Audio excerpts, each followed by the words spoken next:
Good morning, everybody. Welcome to the Recovery Classroom. My name is Drew. I am an alcoholic, and today I'm a recovering alcoholic, and I cannot be any more grateful. I was on the phone talking with an alcoholic a couple nights ago, and I was talking about how our body, our human body, this vessel that we've been given to live and experience life, it's really a machine. If truth be told, it's just nothing more than a machine of interrelated parts and interrelated subsystems, if you will. Think about it. You have the endocrine system, the skeletal system, the muscular system, the cardiorespiratory system. If any one of these subsystems start breaking down and start misfiring, if you will, that breakdown can have an impact on all the other subsystems within the larger machine. And lo and behold, before long, the entire machine can start breaking down. So how do we control this machine? Well, we control this machine with our brain and what goes into our brain, our thoughts. Our thoughts control this machine that we've been given, if you will. And sometimes, whenever we're not putting in the right thoughts, putting in the right input, our machine starts getting a little out of control. It starts running amok. And again, if we are creatures of habit, let me be very clear. My body loved it when I drank because it would calm down. It would suppress my nervous system. It would ease my nervous systems. The ease and comfort that they talk about in the doctor's opinion, right? Well, that was me. And so if I'm not thinking, if I'm not paying attention to the thoughts that I'm thinking, to the input that I'm putting into my machine, then if I'm not doing that and cognizantly doing that, then what's going to happen is the machine is going to stop receiving input, and it's going to resort back to what it knows and what it likes. That's where the machine starts running out of control. The machine starts running amok. And what my body likes, well, is alcohol, because it calms me down. It settles me down. And so that's why I want to encourage folks, pay attention to what you're paying attention to. Think about what you're thinking about. And that sounds kind of redundant. Great example. The Thursday before Thanksgiving, I was going through some shit. I was having some challenges that I was dealing with. And all of a sudden, I walked into my kitchen. And I was like, man, I sure could use a drink.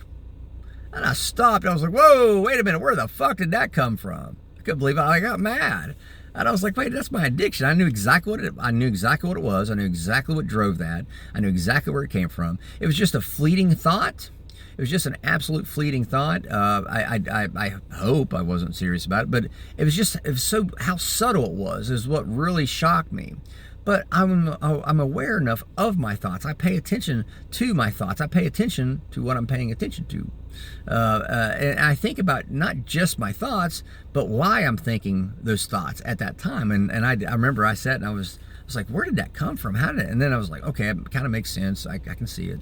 But when you're paying attention to your thoughts and you're thinking about your thoughts anyway, and the things that it's easy to not pay attention to, as long as we're paying attention and trying to guide and direct our thoughts through the use of my higher power, then I don't have to worry about my machine running amok. I don't have to worry about my machine resorting back to those creature comforts. Again, we are creatures of habit. And whenever we do not have instructions from our brains, from our higher power regarding our thoughts, when we don't have those thought instructions, our machines will resort back to what it knows. And I know how my body is. My body loves the taste of alcohol. It loves the effect of alcohol. Granted, my family may not like alcohol, like me drinking alcohol. I'm sure they can tell you that. My friends and those who know me best, they'll probably tell you the same thing. But I know how, as a machine, my body will resort back to that creature of habit that it was, if I'm not allowing God, my higher power,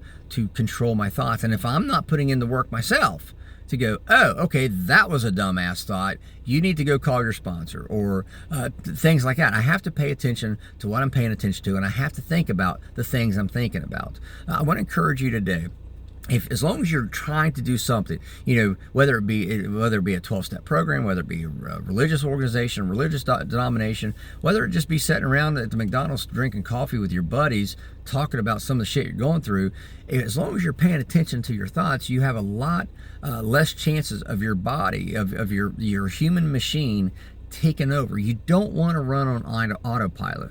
When you're running on autopilot, that's the same thing as becoming complacent. And for me, complacency is a killer. So with that being said, I'll let you guys go. Thank you guys for letting me come in and share 5 to 10 minutes of your day with you. You guys absolutely keep me sober, and I could not be any more appreciative. If there's a topic you'd like to hear discussed on these monologues, feel free to drop it into an email to me, Drew, D-R-E-W, at recoveryclassroom.org. I'll take a look at it, see what we can do. We'll be talking again soon, guys. Remember, you can't get drunk if you don't take that first drink.